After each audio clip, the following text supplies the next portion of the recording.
Hey Wargamers, Games Workshop has released the faction focus for Tau Empire, and that means that we finally have some idea of how Tau are going to perform in the new edition of 40k. Some of it is exciting, some of it is scary, some of it I have no idea how to feel about, but there is a lot of stuff to go through here. So let's jump into it, starting off with the Army Special Role.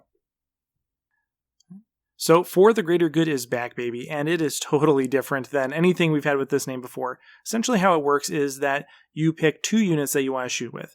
One of them is going to be the Observer unit, the other is going to be the Guided unit. If you shoot at a target that both the Observer and the Guided unit can see, then the Guided unit gets +1 ballistic skill. Note, this is +1 ballistic skill, not +1 to hit, so it can potentially stack with other things. And if the Observer has the marker light keyword, or has marker lights, then you also get to ignore cover with the Guided unit. Now, that's a pretty massive buff, right? You're getting +1 ballistic skill, also ignores cover. It's taking multiple marker light mechanics from previous editions, jamming them into one package here, which is really nice. I really, that is a big step up in the power of marker lights. However, there is a drawback. If the Guided units chooses to split fire or shoot at something other than the spotted unit, the ballistic skill actually goes down. It goes down by 1, which is a massive kick in the shin if you want to split fire with anything in this army. So overall, For the Greater Good is a massive reimagining of this mechanic that's pulling from marker lights, from earlier versions of For the Greater Good, from stratagems from 9th edition. All those things kind of get thrown into a blender here to make this new version of For the Greater Good. And it's powerful, but it has its drawbacks, right? One of the best things about it is that it significantly reduces your dependency on marker light units, right? You don't need to have actual marker lights firing in order to utilize this ability. There are two things that come into play, though, that restrict that. One is that the Observer unit cannot be battle shocked. So, even though you don't have to have the physical number of marker lights, you have to have a unit that's probably, either, passing battleshock tests, or, ignores battleshock tests, or just is not below half strength. So that is kind of a catch-22 there. Also, you can't use this in any way in like Overwatch or anything outside of the shooting phase, right? So it has to be in the shooting phase. And that's another restriction here. But overall, it does allow you a little bit more flexible list design. You don't have to incorporate marker lights necessarily into your army list in order to get +1 ballistic skill. You just have that from having Tau hanging out with other Tau. And so that's great. And, you're not as vulnerable necessarily when your Pathfinders or your marker drones die off, right? Your opponent can't remove your +1 ballistic skill ability just by killing your Pathfinders. It's not a one and done thing. So there's some resiliency, some resistance that is built into your army list because of this rule that I think is actually a really big step in the right direction. You're not having kind of this single point of failure built into your army list. And so it's highly thematic. It encourages grouped play, but not turtling, right? So you're encouraged to have multiple units being able to fire at the same target. They don't even have to be next to each other, but just being able to see the same target working together. But you're not castling, you're not turtling up trying to get some benefit to Overwatch or something like that. So I like that. I think that's a really strong element of this rule. The thing that rustles my jimmies a little bit about it is that they say it's supposedly elegant. They say this is an elegant rule. It's so beautiful. It's easy to understand. And it is to some extent, but it has so much more bookkeeping, right? So now we need to keep track of 3 things every time we shoot. We need to keep track of who is the spotted unit, who is the Guided unit, who is the Observer unit, and which is which, and who's observing for whom, and all that sort of stuff, right? So we need like a family tree in order to understand the relationships between the units on the tabletop. And that's way more complicated than just having a marker like token next to something and having to know if I spent it or not. So it is elegant, but it's definitely not simple. It's not simplified. It's more complicated. And, that's fine. I like the theme. I like the mechanic as a whole, but I don't think that is the simplified version of marker light. So it's a little weird. So it's a little clunky, and I think there's going to be problems when it comes to remembering, oh, did I observe with this unit, or did I observe with that unit, or whatever. So I think there's some challenges there. It also really discourages split fire for the guided unit. So if you are going to be split firing with something, you probably want to select it to be your observer unit instead, right? There's no restriction on what the observer unit can do. They just don't get any benefits for being the observer. And so if you are going to split fire, you probably want to do that on an observer unit, not on a guided unit, which is too bad because a lot of the units where we would want to split fire are going to be things that have specialist weapons, things that have multiple different types of weapons like battle suits. And those are the places where we really would want that +1 ballistic skill because those are going to be our juiciest weapons, right? And that makes me think that this is probably intentional, right? Games Workshop is like, hey, we want to give Tau these fancy weapons, but we want to curb some of their output. One way we can do that is by really encouraging them to pick between having increased accuracy or being able to split fire. And so if you split fire, you're going to give something up. And so that just reduces the likelihood that you're going to land, a crisis bomb in one place and take out 3 different units at one time. And so that's probably what the idea is here.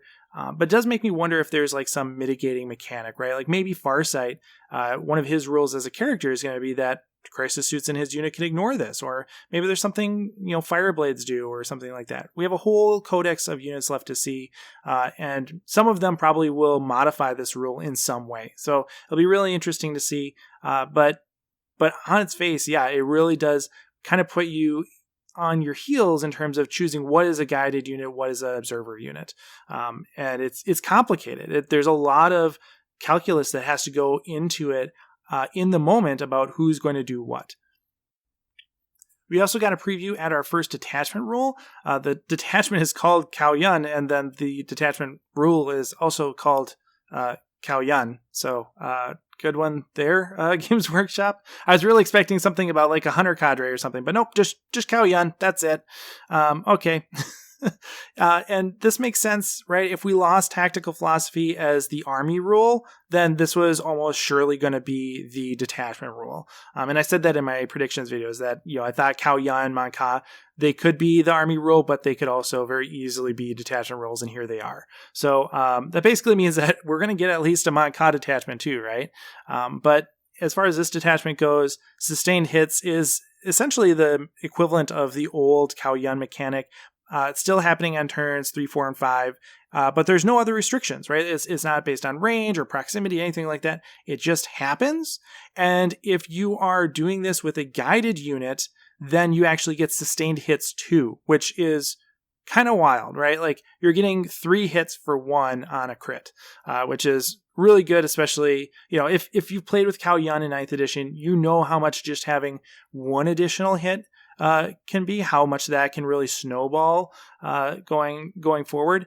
Having 2 on 6s is awesome. So having critical hits like this is really powerful throughout the game.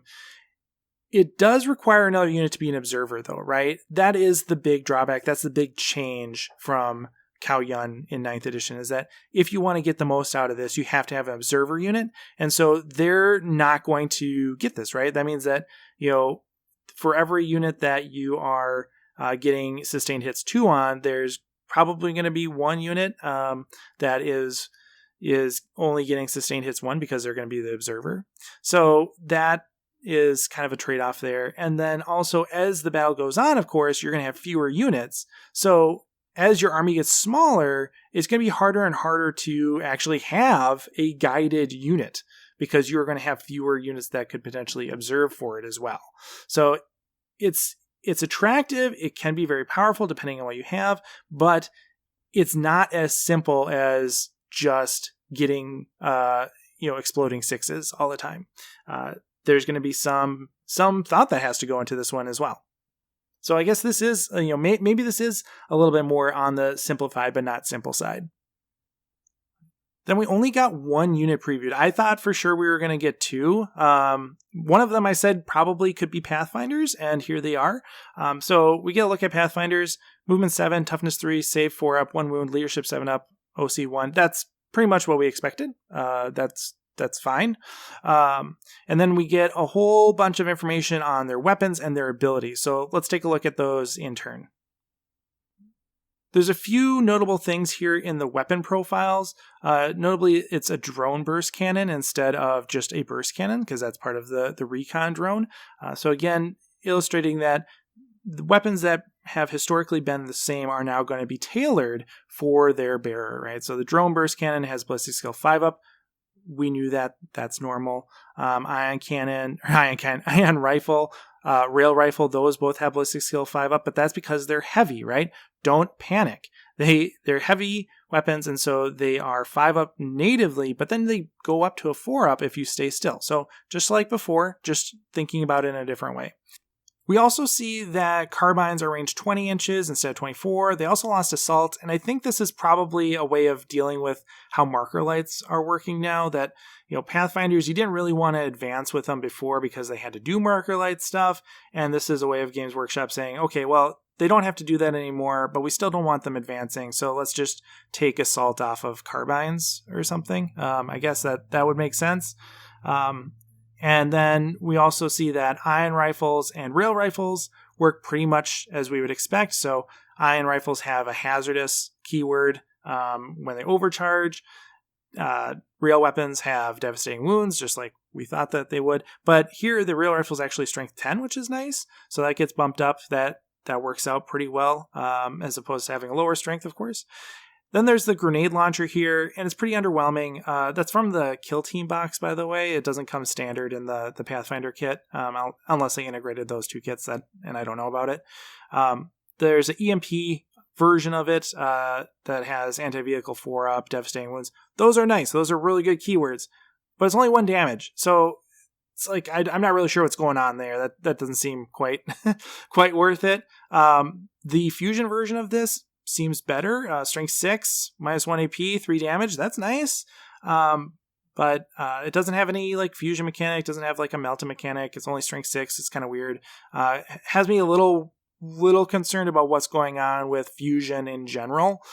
So we'll have to wait to see what that looks like. Things that I was hoping to learn from this was really, I want to get more information about AP for Tau across the board.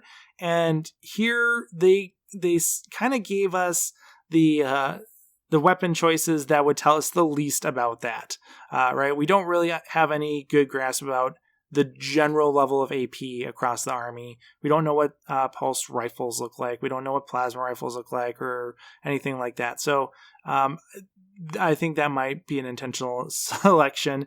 But we do see that things look broadly comparable in terms of AP to their earlier versions. So that's potentially encouraging, right? That maybe Tau do get to hold on to some of their AP, whereas other factions haven't.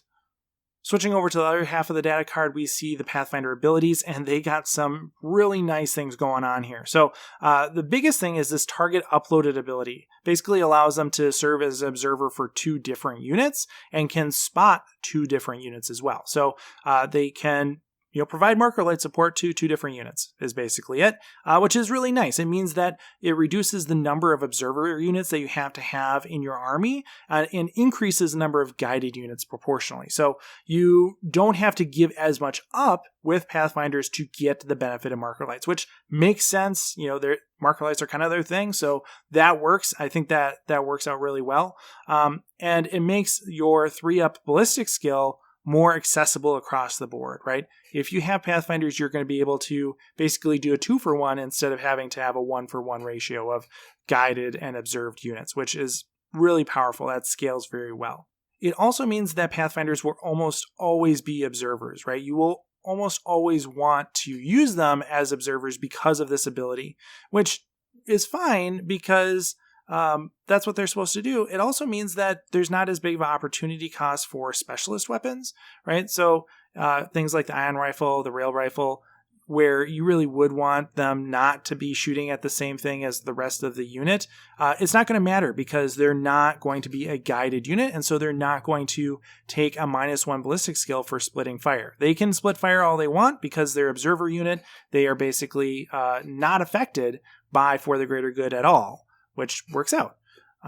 Their drones are also really good. Their drones work basically, in the same ways that they have before in terms of their special role, right? Grav inhibitor drones subtracts 2 from charge rolls. Pulse accelerator drone adds range. The accelerator drone has done that in the past. And then recon drone is pretty juicy and is new to how it's worked before. The recon drone is much more useful than it has been. It now allows the unit to have the infiltrator ability, so you can set them up anywhere on the board instead of having to have them in your deployment zone. And if you notice on top here, Pathfinders have the scout ability, so they can be infiltrators and scouts at the same time. Really cool, really good positioning opportunities. Means you can react to your opponent on turn 1, or rather before the game starts, in a really effective way. Maybe grab an objective, maybe get out of charge range, do something sneaky like that. It also makes me pretty sure that when you dock the recon drone inside a devilfish, as you can do, that will probably give the devilfish infiltrator. At least I hope that's the case. I don't know. But that would be really cool, as if the recon drone conferred that to the devilfish, because you'd want to keep your Pathfinders in a devilfish for this type of thing. You wouldn't necessarily want them out all by themselves. So I'm guessing there's going to be some interaction between the recon drone and the devilfish in this way. And if that's true, then the Pathfinders are essentially serving as Tetras at that point. Like, you can do a lot of really cool stuff with Pathfinders and a devilfish and a recon drone if that's the way it works. Unfortunately, they only show us the front of the data card here. We don't have the back, so we don't know how war gear options are going to be purchased for Pathfinders, and that includes drones. We don't know if these drones are compulsory or if we have a list of, a select number of drones that we can take. Like, for example, can we take Barker drones here? Can we take gun drones here? In the past we could, but that doesn't mean that we can now. So we have to wait to see the whole data card in order to answer questions like that. But presumably it will work in the same way, where you get to select a subset of possible drones to include in your unit. And then we get to the drones, which are just probably the most controversial change that they made in this whole preview. And it's a big deal. It fundamentally changes how the army works. It's not just limited to 1 or 2 units. It's the entire army. It's totally paradigm shifting in terms of how Tower conceptualized. In the past, drones have always been parts of units, always had wounds, always occupied physical space on the board, and conferred some really nice benefits to boot. That is not the case any longer. Drones are just war gear. They don't count as anything on the tabletop. The actual drone models that you have are merely reminders of the war gear that you have given your characters or your units, right? You don't actually need that physical drone even in reality, right? Like, you can just write down, I gave, X and Y units marker drones, and functionally that works exactly the same, because you don't need to draw a line of sight to the drone. You don't need to, fire the drone. You have to move the drone. You don't have to do anything with the drone. It's just part of that unit entry. It's just part of the bearer's entry in terms of war gear. So they're completely superficial. There's no reason to have them on the board even. All they do is remind you of the war gear that you gave that unit. And so in a what you see is what you get environment, you probably have to have those because, just like any piece of war gear, you need to model it appropriately. But as far as actual gameplay goes, you don't actually need to have the drones, which is kind of interesting. Like, you could, open up a whole bunch of different drone combinations outside of what is available in the retail kits, but that's probably not the case. That's not how Games Workshop tends to do things. And so you're probably going to have the drone selection still restricted by box contents. So for example, crisis suits are probably going to have access to, marker drones, gun drones, and shield drones, just like they did before. You're probably not going to see missile drones thrown in there or anything like that, because that's not what the kit comes with, even though the drones don't actually exist in the game. And because they don't exist in the game, that means you can't actually leverage their position at all. You can't use them to screen units. You can't use drones to deny deep strikers. You can't use drones for board control, period. They just don't exist. And that's a pretty big deal, because you'd have a unit of crisis suits, let's say, and you'd have 6 drones in there, and that massively increased the footprint of that unit, substantially so.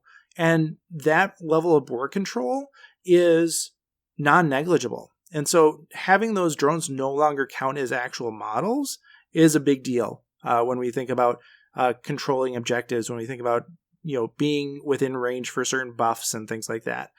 That's a really big deal.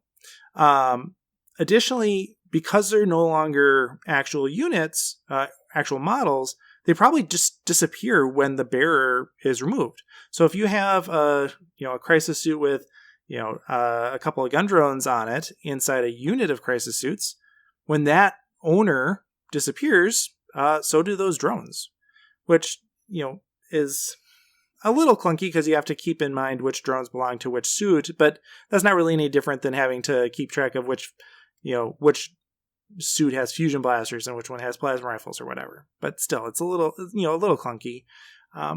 And I wonder if this means that we're not going to have tactical drone units anymore, right? If drones are just war gear, if drones are just tokens, do we just have a unit of tokens that just float around on the board or what? So that's a question for a later day. My guess is that they probably are just going away, right? That they're just not going to be a thing anymore because Games Workshop doesn't really sell tactical drone units. I know you can buy it, but for the most part, drones are just sold as parts of units. So maybe that's just what they're doing now. And so that's a pretty big nerf to drones just right off the bat. But by far the biggest nerf to drones is that they no longer have wounds, right? If they're just war gear, they don't have wounds. And we can see that here, right? They don't actually affect the durability of their attached unit in most cases. They're just the war gear.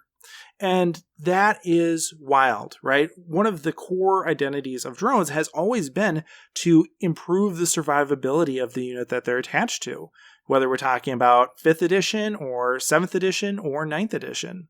That's always been the case. That doesn't happen anymore, not by default, at least. So by removing wounds from drones, we've now drastically reduced the survivability of the attached units. And that's a double-edged sword. In one way, that allows Games Workshop to better balance those units. It can allow them to more accurately predict the efficacy of a particular drone and of a particular battlesuit, let's say, without having to worry about the interaction of savior protocols or having a blade of wounds from within the unit, right? It's much easier for them to handle under this type of regime. But it also means that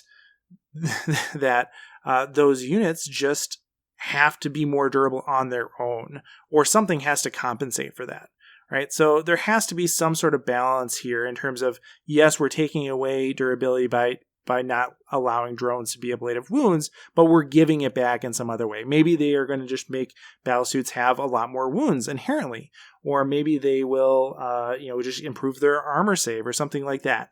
Right? I think there's a second part to this story that we have to find out before we really can evaluate how big of a deal this is. But on its surface, on its own, that's a pretty big nerf. It should also mean that drones are a lot cheaper, right? Like, we shouldn't see 15-point shield drones, for example. It just probably is not hopefully that's not a thing. And savior protocols almost have to be gone. Right? I said in my predictions video that if savior protocols are a thing, if savior protocols are a thing in 10th, they almost have to show us that stratagem. And given the preview here for drones, it kind of seems like that's just not going to be a thing anymore. They're just not going to have savior protocols be even in the vocabulary of the Tau player in 10th edition, which is probably a good thing, but still a massive departure. Something that we will have to get used to, certainly. As far as the actual drones themselves, they are variably useful, as you might expect. The Guardian drone gives the bearer's unit -1 to wound. That's awesome, right? Guardian drones on strike teams, let's say, -1 to wound on strike teams, that is really valuable.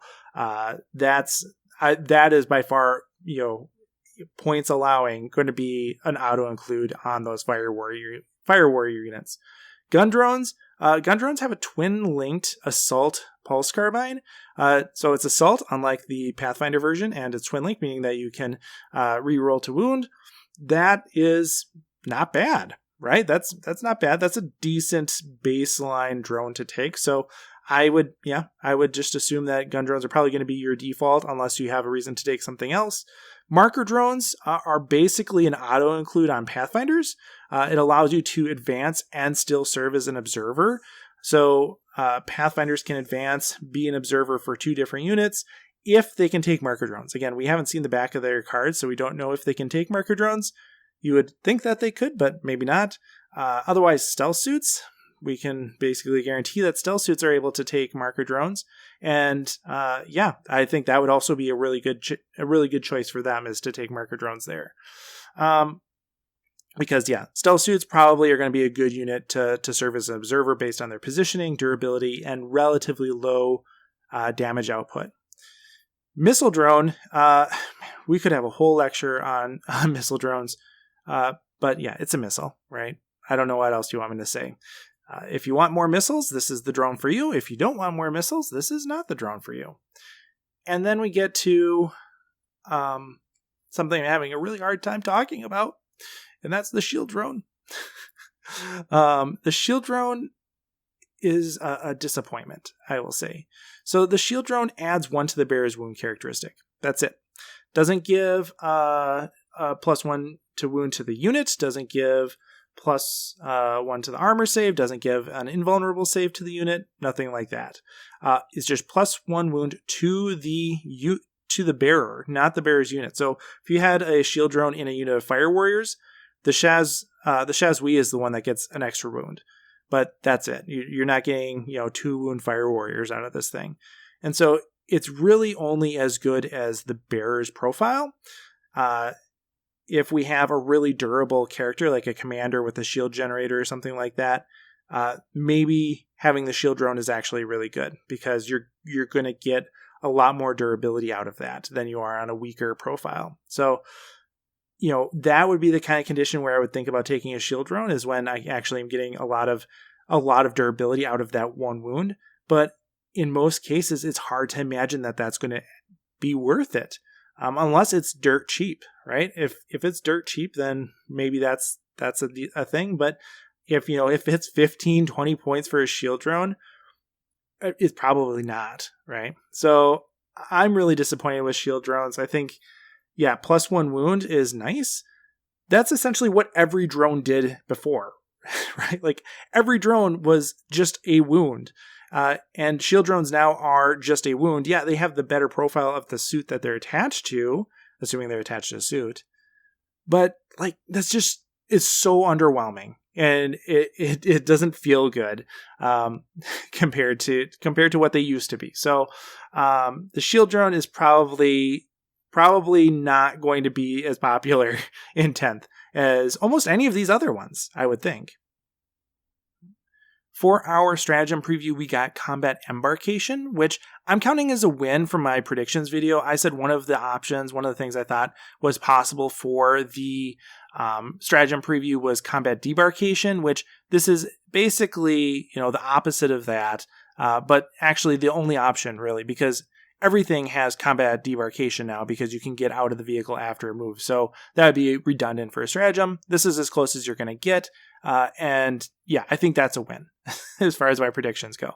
Anyway, the stratagem itself is 1 CP. You use it in your opponent's charge phase, allows an infantry unit to hop into a transport. They have to be close enough to use it. That sort of basic kind of restrictions. There are lots of good reasons for this in Tau. It is limited to the Kauyon detachment, of course, but that's the only detachment that we have at the beginning of 10th. So, hey, that sounds great. It allows you to just allow your infantry to just nope on out of there. They don't have to take the charge. They can just hop in their vehicle and sit pretty, relatively safe from the knives and chainsaws and whatever that might be coming their way.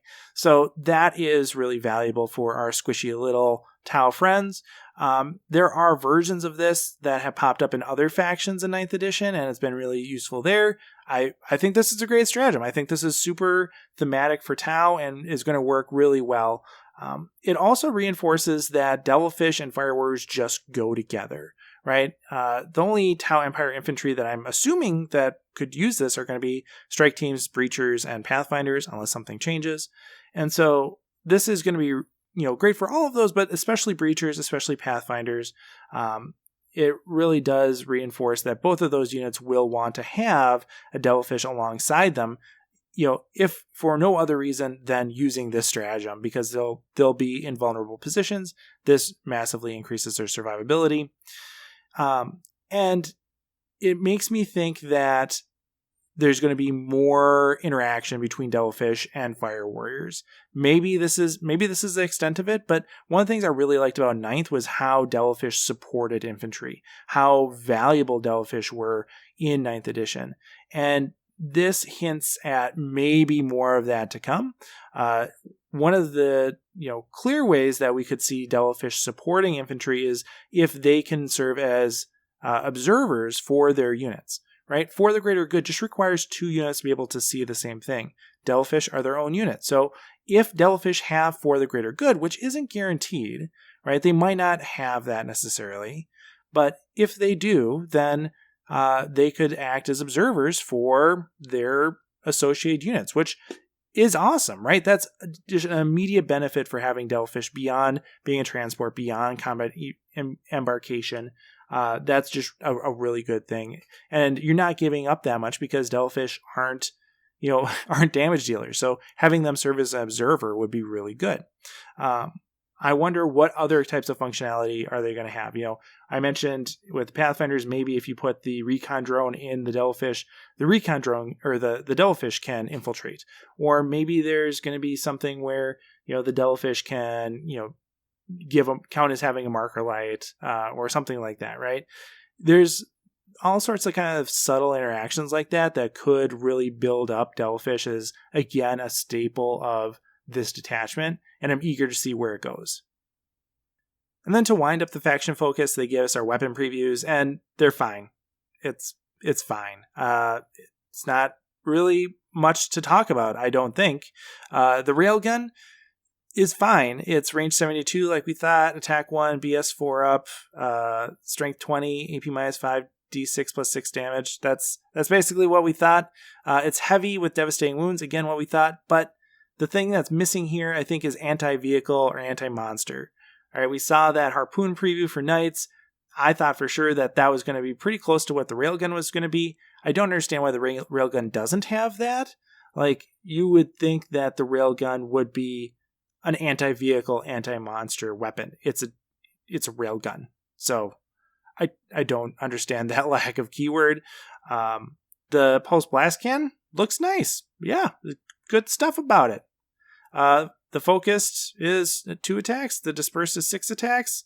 They both pack an ice punch. Yeah, that looks good. I don't think the Storm Surge lives or dies on the value of the Blast Cannon. I think there's so many other things going on with the Storm Surge that is a part of it, but you don't bring the Storm Surge just for the Blast Cannon, and you don't bring the Blast Cannon just for the Storm Surge, if that makes sense, right? Like there's too many other strings going on to really evaluate just on its own. All right, so that's the preview. Let me know what you think in the comments below. I'm have a lot of mixed feelings about this. I'm excited for the theme and kind of the feel and the unique mechanics of For the Greater Good. That seems like it will be fun to play as or play with if we can keep everything straight. I'm nervous about it because I think it's a lot of bookkeeping. I think it's going to be very easy to get confused. And I think having to have multiple units to get the benefit is going to be, it's going to be a hurdle that you'll have to deal with. It's definitely going to require a different style of play than we're used to. And that can be good, but it also could not be everyone's cup of tea, right? Which is, not great if you really liked how otherwise. As far as the drones go, I am super bummed about them being tokens. I get it. I think it makes sense from a game design standpoint. I think it also really poses some problems that they have to address with other units. They have to compensate for that in some way to maintain a level of efficacy of, some units, especially battlesuit units, they have to do something to make up for the loss of wounds, or do something to make suits more equally durable, or at least comparably durable to what they have been in the past. That's a big deal, and I can't wait to see what they tell us about battlesuits in the time to come. Maybe we won't know until 10th launches, but hopefully we know before that. And I'm all ears for information about battlesuits. So yeah, interesting preview to say the least. Let me know what you think in the comments below. And as always, happy wargaming. Hey everyone, thanks for watching. If you want to pick up one of the Invasive Wargaming models before they become unavailable, head on over to the Invasive Wargaming Etsy store in the description below. Also, if you like this video, you should know that it is made possible by my kind sponsor, the Magnet Baron, as well as the excellent folks over on Patreon. If you want to support the channel, you can certainly hop on over there and join our community. Special thanks to Shifty, Durza, Everett Keller, Stephen Cowan, Jack Inacker, Jared Egler, and Scott Heater.